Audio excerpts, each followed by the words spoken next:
wabarakatuh. Shalom, selamat siang untuk kita semua. Perkenalkan, nama saya Leonardus Franky OB, SPD MSI.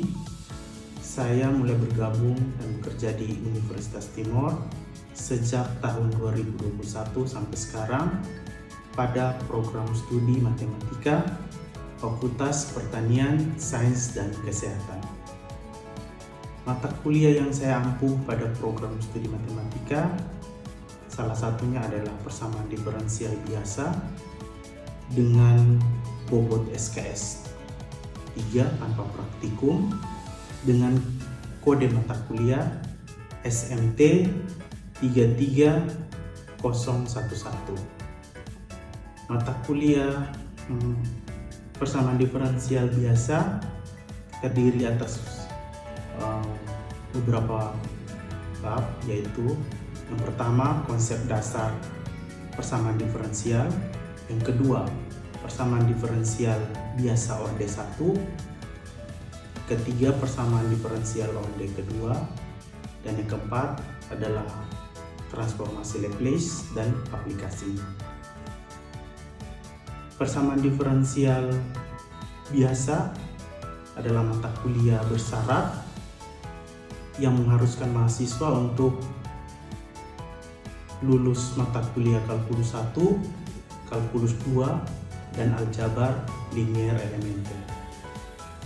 Dan capaian pembelajaran untuk mata kuliah persamaan diferensial biasa yaitu mahasiswa mampu menjelaskan konsep dasar persamaan diferensial, mahasiswa mampu menjelaskan persamaan diferensial orde pertama, mahasiswa mampu menjelaskan persamaan diferensial orde kedua, dan mahasiswa mampu menerapkan dan menjelaskan transformasi Laplace dan aplikasi. Mata kuliah persamaan diferensial biasa itu diprogramkan di semester ganjil, dan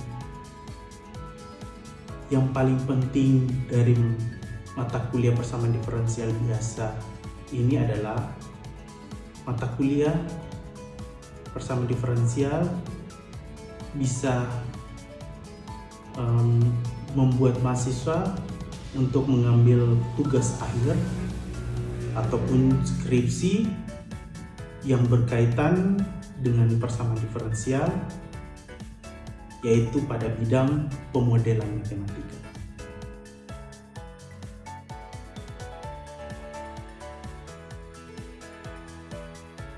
Selamat siang untuk kita semua. Selamat siang. Pertemuan hari ini kita akan melanjutkan materi dari pertemuan minggu lalu terkait persamaan diferensial orde 1, yaitu persamaan diferensial eksak. Nah, untuk persamaan diferensial eksak di sini ada beberapa materi yang harus kita perhatikan, yaitu yang pertama definisi dari persamaan diferensial eksak sendiri, kemudian yang kedua syarat bahwa persamaan diferensial yang diberikan eksak atau tidak, kemudian yang ketiga kita menentukan solusi dari persamaan diferensial eksak. Jadi untuk persamaan diferensial eksak itu memenuhi definisi mx, y dari dx ditambah n x, y dy itu sama dengan 0. Itu adalah definisi dari persamaan diferensial eksak. Sedangkan untuk syarat bahwa persamaan diferensial dikatakan eksak itu memenuhi do m kita turunkan terhadap y, itu dia harus sama dengan do n terhadap x. Jadi kita akan menurunkan fungsi m terhadap variabel y ketika hasilnya sama dengan turunan n terhadap x, maka persamaan diferensial yang kita berikan itu adalah eksak.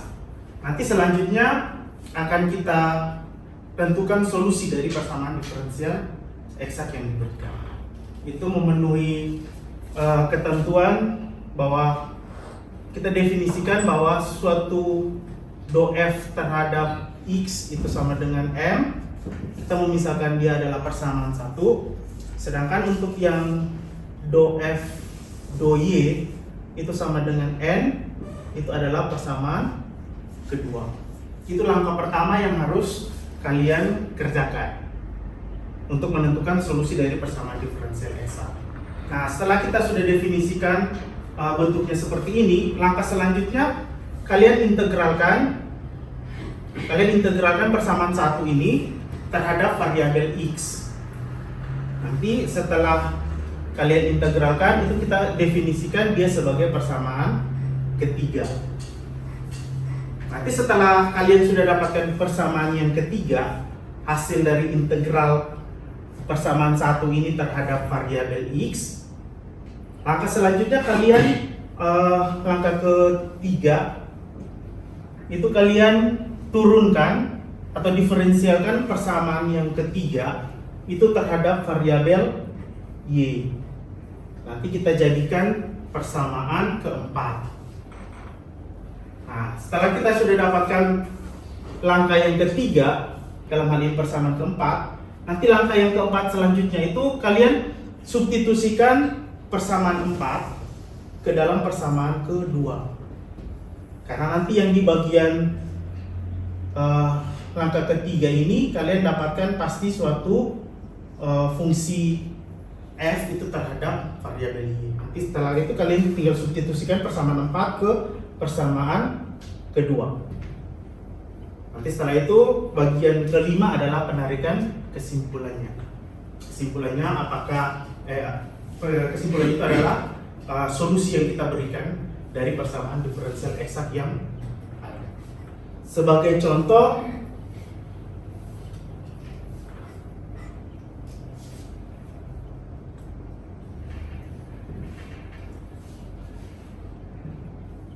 yang pertama, diberikan persamaan diferensial 3x kuadrat ditambah 4xy dx ditambah 2x kuadrat ditambah 2y dy itu sama dengan 0. Jadi diberikan persamaan diferensial yaitu yang sini. Jadi kita mengerjakan atau kita menentukan solusi dari persamaan diferensial eksak yang diberikan. Jadi yang pertama kita harus mendefinisikan bahwa m yang mana dan n yang mana. M-nya adalah fungsi yang melekat dengan dx, sedangkan untuk yang n-nya itu adalah fungsi yang melekat dengan dy. Sehingga untuk penentuannya m-nya adalah yang ini, sedangkan n-nya adalah yang ini. Selanjutnya kita selidiki apakah persamaan diferensial yang diberikan ini eksak atau tidak. Tinggal kita menentukan dengan syarat ini. Do m, do y itu sama dengan, kita cari turunan m-nya itu terhadap y, yaitu 3x kuadrat, turunan dari 3x kuadrat ditambah 4c. Nah, kita turunkan hasilnya berapa? Kita turunkan terhadap variabel y-nya saja. Berapa hasilnya? 4x. Jadi kita asumsikan bahwa yang variabel x adalah konstanta. Jadi ketika kita turunkan dia 0 hasilnya. Sedangkan yang y ya tinggal kita turunkan variabel y, konstanta 4x adalah koefisiennya, jadi hasilnya adalah 4x. Begitu juga untuk do n, kita turunkan terhadap variabel x dari 2x kuadrat ditambah 2y. Maka hasilnya itu 3x kuadrat. yang n kan ini kan? Oh, 4x. Jadi 2x kuadrat ditambah 2y. Jadi hasilnya kita peroleh 4x. Nah, ketika nilai dari do m, do y sama dengan do n, do x, Maka disimpulkan persamaan diferensial yang diberikan Eksak. eksak. Jadi selanjutnya kita mencari solusinya. Nanti solusinya tinggal langkah pertama yang harus dibuatkan yaitu turunan do F terhadap selanjutnya do F terhadap X itu sama dengan M, di mana M-nya berapa? Yang ini kan? Nah, sehingga 3x kuadrat ditambah 4xy. Nah, ini yang kita jadikan persamaan pertama. Sedangkan yang kedua itu ketika do F do Y itu sama dengan N, maka N-nya adalah 2x kuadrat ditambah 2y. Kita asumsikan bahwa dia persamaan kedua. Kemudian kita langkah yang berikutnya kita integralkan persamaan 1 terhadap variabel x. Maka kita peroleh df dx itu sama dengan 3x kuadrat ditambah 4xy. Maka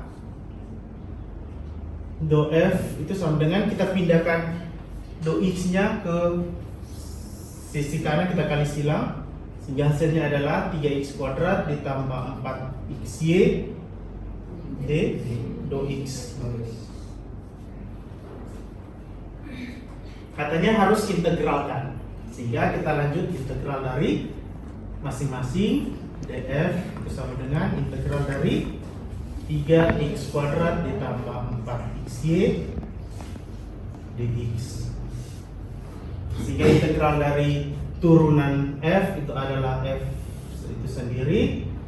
Integral dari 3x kuadrat karena terhadap variabel x, maka hasilnya x pangkat 3 ditambah 2, 4 per 2 berarti 2x kuadrat y ditambah suatu besi x,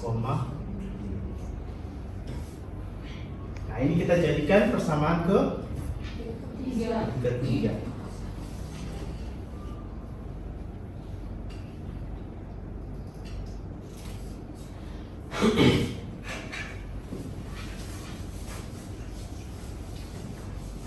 Kita lanjutkan untuk langkah selanjutnya, bahwa kita turunkan persamaan ketiga.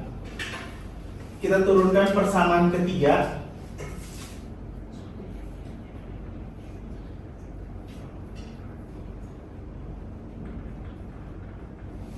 terhadap variabel y. Jadi kita turunkan yang f ini terhadap variabel y-nya. Berarti do f do y itu sama dengan turunkan terhadap variabel y. Berarti x pangkat 3 diturunkan terhadap y, hasilnya 0 kan? Ditambah dengan 2x kuadrat, kita turunkan terhadap y, berarti hasilnya berarti 2x kuadrat. Nah, jangan lupa ditambah dengan suatu si aksen x, y. Karena kita turunkan suatu pesinya, dan pesi ini bukan cuma variabel x tapi ada variabel y. Jadi ketika kita turunkan pasti dia juga masih mengandung variabel y kan? Sehingga kita tulisnya pesi aksen x, y. Nah, ini kita jadikan dia persamaan keempat. Sehingga selanjutnya itu kita substitusikan persamaan 4 ke persamaan 2. Sehingga do f do y itu sama dengan n kan? Nah, sama dengan n. Sehingga yang do f do y ini yang ini, berarti 2x kuadrat ditambah suatu pesi aksen x, y itu sama dengan N. N-nya mana? Yang ini kan? Nah, N-nya itu 2x kuadrat ditambah 2y. Sehingga kita peroleh si aksen x, y itu sama dengan 2x kuadrat ditambah 2y. Yang ini 2x pangkat 2 kita pindahkan ke kanan menjadi negatif 2x kuadrat, sehingga yang ini kita bisa coret. Yang tersisa adalah si x, y itu sama dengan 2y. Langkah selanjutnya ya kita integralkan untuk mendapatkan nilai dari besi aksen. Karena dia adalah variabel y, maka kita integralkan ruas kanan juga terhadap variabel y.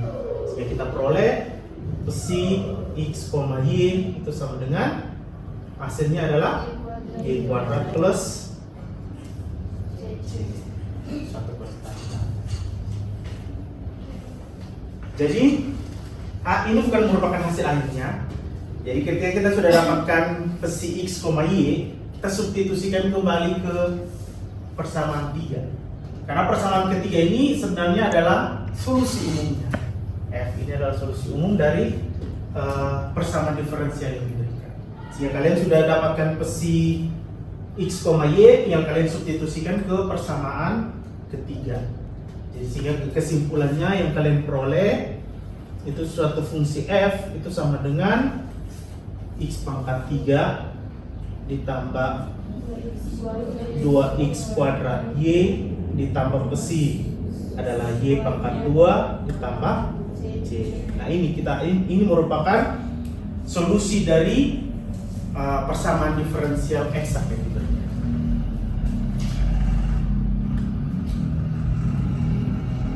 Mungkin ada yang ingin ditanyakan terkait contoh soal yang diberikan, contoh soal yang pertama. Ada yang mau bertanya silakan. Silakan Desi. Untuk yang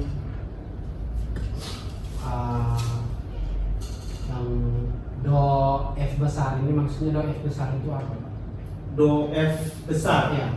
Oh yang ini. Ya. Yang masing-masing do F Ya, ini ya. dan ini ya. Ya. Jadi yang F di sini ini maksudnya solusinya. Solusinya sudah diberikan. Nanti tinggal kita turunkan apakah dia turunkan terhadap X atau terhadap Y. Jadi F yang di sini dimaksud F ini adalah solusinya. Sudah diberikan. Sudah. Sehingga ini adalah hasil yang kita akan cari. Sebenarnya sudah dapat solusinya setengah dari X pangkat 3 dengan 2X pangkat 2Y. Ini adalah hasilnya. Cuman ada ditambah dengan suatu fungsi besi. Jadi kita harus mencari nilai besi fungsi ini berapa nilainya. Makanya kita lanjutkan dengan turunkan dan substitusi. Intinya bahwa F ini adalah solusi dari persamaan diferensial yang diberikan. Ada lagi? Silakan. Di sini sama bertanya, setelah diintegralkan, kenapa dia tambah besi x, y? Oh yang ini, langkah ini. Iya. Ketika kita integralkan terhadap variabel x, ada ditambah dengan suatu fungsi. Nah, karena kita mau ketika kita integralkan ini sebenarnya kan ditambah dengan sebarang konstanta. Nah, karena fungsinya itu ada melibatkan x dan y. Nah, ketika kita sudah integralkan terhadap variabel x, ya pasti kita harus tambahkan dengan suatu variabel, suatu fungsi, sebarang fungsi tapi dalam variabel y. Makanya kita tambahkan besi x. Sudah? Ada lagi pertanyaan? Atau kita lanjut soal nomor 2 dulu nanti baru kalian jawab. Ya. Atau ini masih ada yang mau ditanyakan? Sudah paham? Intinya sesuai alurnya. Jadi yang pertama ketika diberikan soal, kalian harus mendefinisikan bahwa M yang mana, N yang mana. Nanti M itu yang berkaitan dengan dx atau koefisien dari dx-nya, sedangkan yang N-nya itu adalah yang dy-nya. Sehingga kalian jangan kebalik maksudnya. Jangan sampai ada yang DX tapi pasangnya N.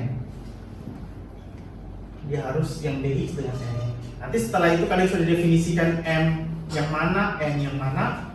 Yang keduanya itu kalian tentukan syaratnya, dia eksak atau tidak. Dengan syarat yang ini, do M do Y nilainya itu harus sama dengan do N do X. Sudah. Nanti setelah itu tinggal kalian lanjutkan langkah-langkah untuk menentukan solusi. Sudah. Tessa, ada mau ditanyakan?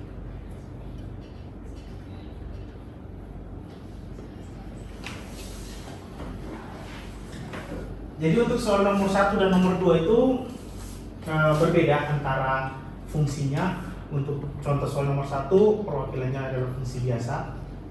Dalam hal ini fungsi linear kuadratik yang, sedangkan untuk soal nomor 2 adalah contoh soal fungsi trigonometri.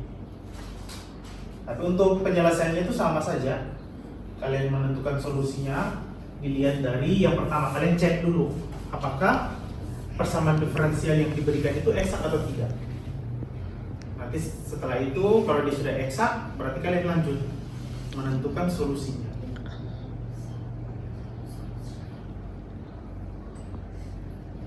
Ada pertanyaan? Silakan next. Kalau misalnya di sini kan kita mencari integralnya harus terhadap X kan Pak? Persamaan pertama harus terhadap X dulu. Ya, syarat yang langkah pertama. Ya, kenapa harus terhadap X? Kalau misalnya terhadap Y duluan bisa atau tidak Pak? Kalau untuk integral persamaan 1, kita integralkan persamaan 1 terhadap X. Nah, kalau kita bilang terhadap Y, tidak bisa. Kenapa tidak bisa? Karena turunan do F terhadap do X. Jadi ketika kalau kita mau kita mau integralkan terhadap Y, nanti jadinya kan harus DY. Karena di sini DX berarti kalian tidak bisa integralkan terhadap variabel Y. Jadi untuk selain untuk definisi persamaan 1 dan kedua terhadap langkah pertama integralkan ataupun kita turunkan, itu sudah ada proporsinya. Proporsinya itu maksudnya persamaan 1 itu wajib kita integralkan terhadap variabel X. Nanti setelah kita integralkan terhadap variabel X, hasilnya itu kita turunkan lagi terhadap variabel Y dan seterusnya. Jadi untuk soal bisa atau tidak integralkan persamaan 1 terhadap variabel Y, tidak bisa karena dia wajib integralkan terhadap variabel X. Ada lagi?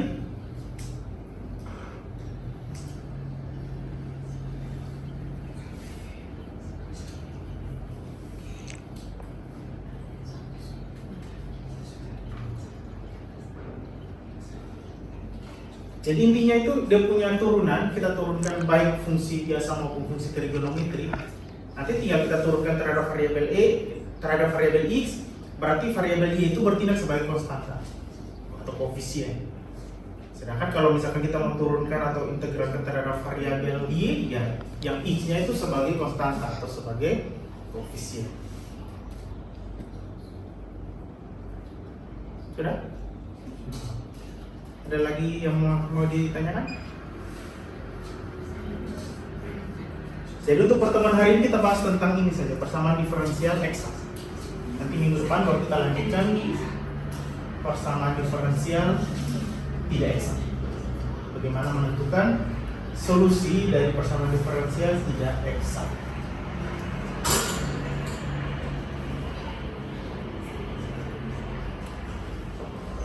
Masih ada lain? Agatha, silakan.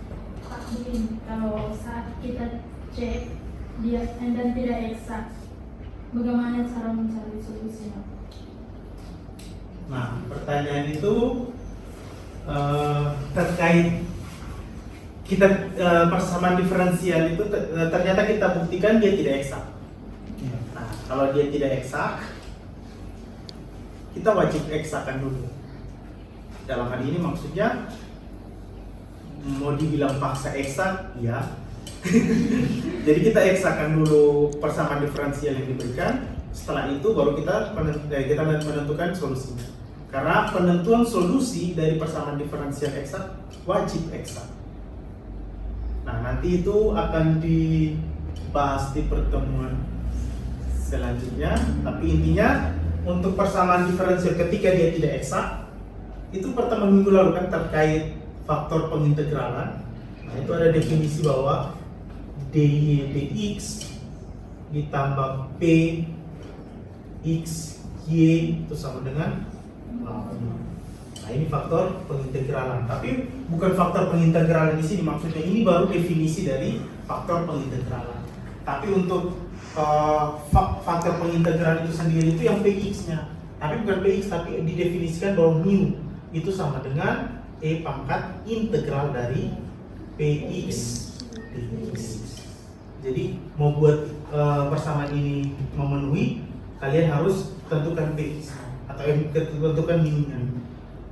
Rumusnya mu itu sama dengan e pangkat integral px dx. Nah, ini ada kaitannya dengan yang persamaan diferensial tidak eksak gitu.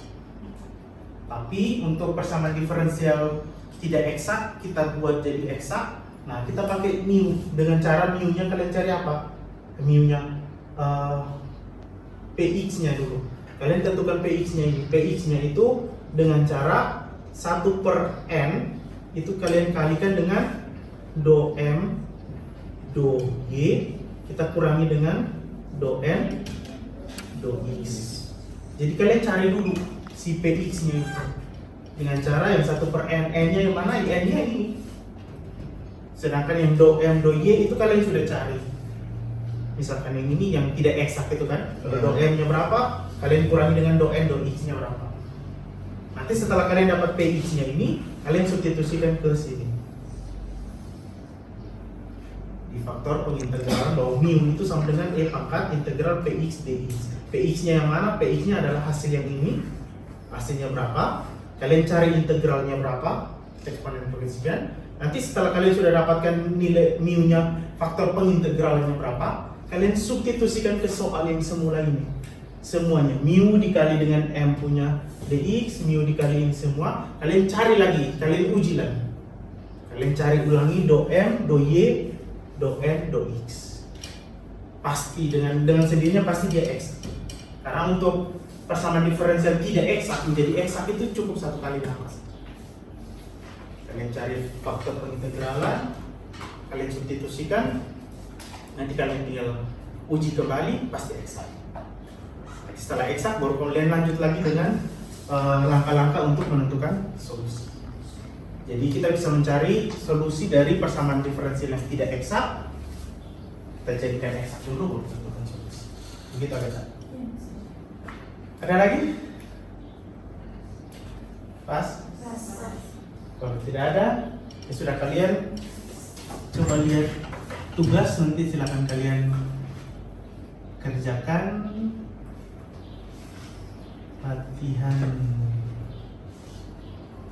Nah, ini kalian bisa kerjakan latihan yang ada pada slide di latihan 2.5. Nanti silakan, nanti minggu depan satu persatu kita mungkin bahas latihan soal yang ada. Begitu saja. Tidak ada pertanyaan. Pertemuan kita cukup. Selamat siang untuk kita semua. Selamat siang, Pak.